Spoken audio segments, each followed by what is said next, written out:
Hey guys, and welcome to my channel.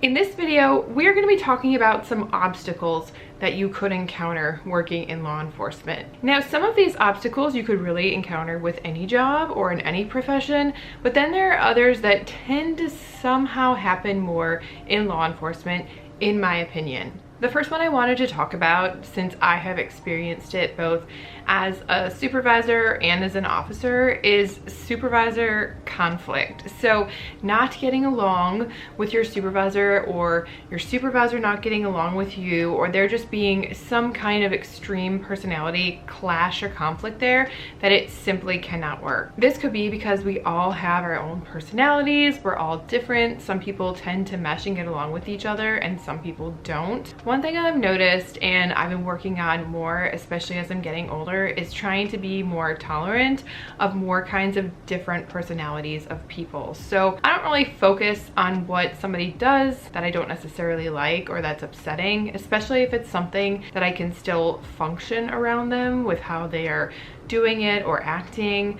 Of course, if it were really extreme, you never want to be in a position where you feel like you can't stand up for yourself or, express to that person that something's bothering you. I wonder sometimes too, these people are willing to do this at work with people that have no choice but to be there with them. What on earth are they doing in their private life, like with their families and friends? How is it that they are treating people?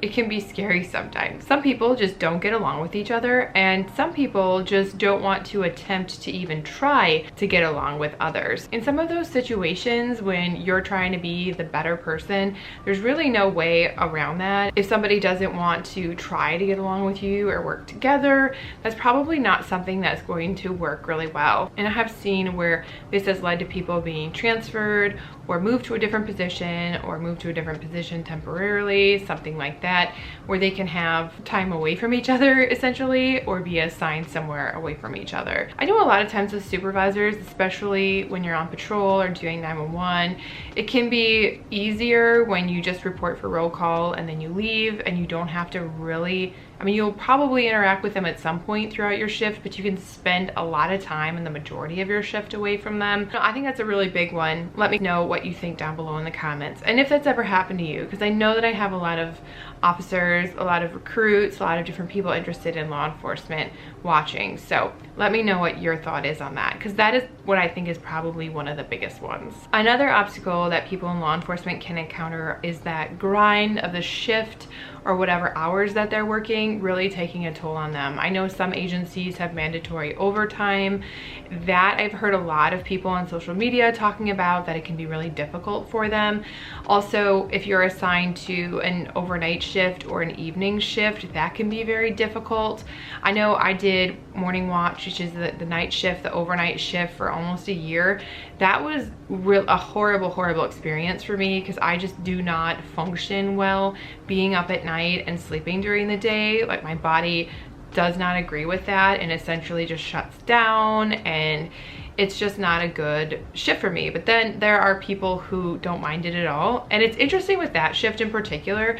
When I talk to people about it, I tend to hear that they either really like it or they absolutely hate it and never want to do it. So it just depends on the person, but I think there's a lot of people who do not enjoy working that kind of shift, but also when you're looking at an evening shift, that might not work for people's lives either, especially since law enforcement is a 24/7 profession.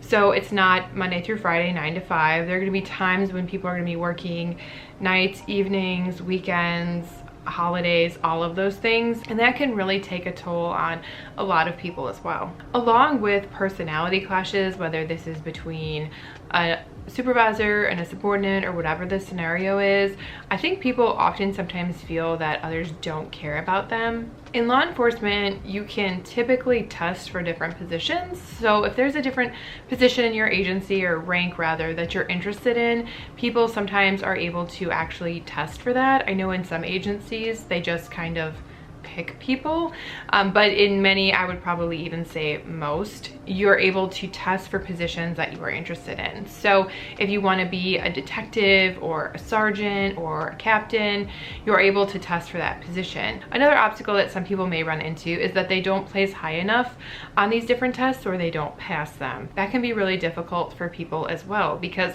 this could be a position that they really have wanted to do for a long time. I work with a sergeant right now who had worked for another department previously, and he had tested for a sergeant position a couple times, and I don't remember if it was his third or fourth time, but he said that after he tested for it that last time and he wasn't on the list or wasn't going to make it, essentially, he was just done with the department and done with that whole process. Along with that too, it can be difficult to do a particular assignment that you want to do. One of the really neat things about working for larger agencies is that they usually have more units and more specialized type positions, which a lot of people find really appealing. But sometimes, even if you're interested in a certain position, you may not be selected for it. Somebody else could be selected for it. There could be reasoning behind that, or a whole number of things that go into that decision-making process, essentially. But that can be extremely discouraging for people who have become a police officer to do a certain thing, or who really want to do that certain position. And this could even be despite getting specialized training for that position, or taking courses for that position, having a degree related to that position. There's really a whole host of things that could impact it, and it can get discouraging if you don't get to essentially do what you want to do at some point. With these different obstacles, I think it's really helpful if you know what your agency's expectations or requirements are for these different things. Every agency has different policies or different ways that they process or do different things as it relates to all of these. So if you know and understand how your department operates, that could make it more helpful for you as you continue to progress there. Sometimes you'll experience unprofessional behavior, most certainly from people on the street, but this could also happen with coworkers. It could happen with supervisors. I've had situations where I've physically had to just let the other person know their behavior is unprofessional and inappropriate, and get up and walk away and leave. Because surprisingly, some people don't understand that I guess there's behavior that's inappropriate in the workplace, so you shouldn't act like that. To me, it's common sense, but I guess to others, it's maybe not. What I will say for many, if not all of these, is number one, I think sometimes people think that, oh, I don't like the way that this is functioning at this agency, I'm gonna go to this other agency and things are going to be so much better or so much different. But I guess kind of that grass is greener mentality. But what also I have seen over many years is that that's not always the case. I've also spoken to a lot of officers who actually have left my agency and come back to my agency with that thinking of, oh, it'll be better at a different place. And I've just in general, even on social media, talked to a lot of officers who've done this. You know, they'll leave and go to another agency and they think it's going to be so much better. What many people find is that the things that are bothering them or the things that they don't like happen at different agencies too. It could be in a different way or at a different time, but that similar things are happening. You could look at this with going to different positions or testing. There's always going to be something that could happen or something you may not be happy with. But what I will also say to that is that if you know your agency's policies, get to know other people on the department, they can usually help you out, give you some advice or recommendations on some different things if it is one of these things we've talked about that bothers you. Please do not let one person or one argument or one thing make you, leave somewhere where you could have a really great career. There's always going to be something that may not always go your way. There's always going to be a person you may not always really like or get along with. But if where you are is where you want to be and to build your career there, do not let people who and another thing I say all the time, everybody at some point will die or retire. Always.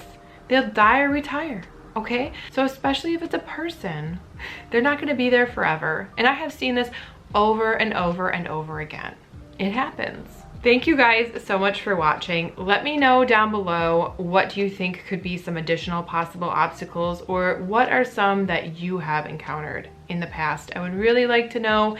And also, I'm sure everybody watching this video would like to know too, and we can all collectively gather more information from there. So thank you guys so much for watching. I love you all, and I'm sorry it's taken me a while to post another video, but I'm here and I'm talking with you. So you guys be safe out there, and I will see you in my next video. Bye.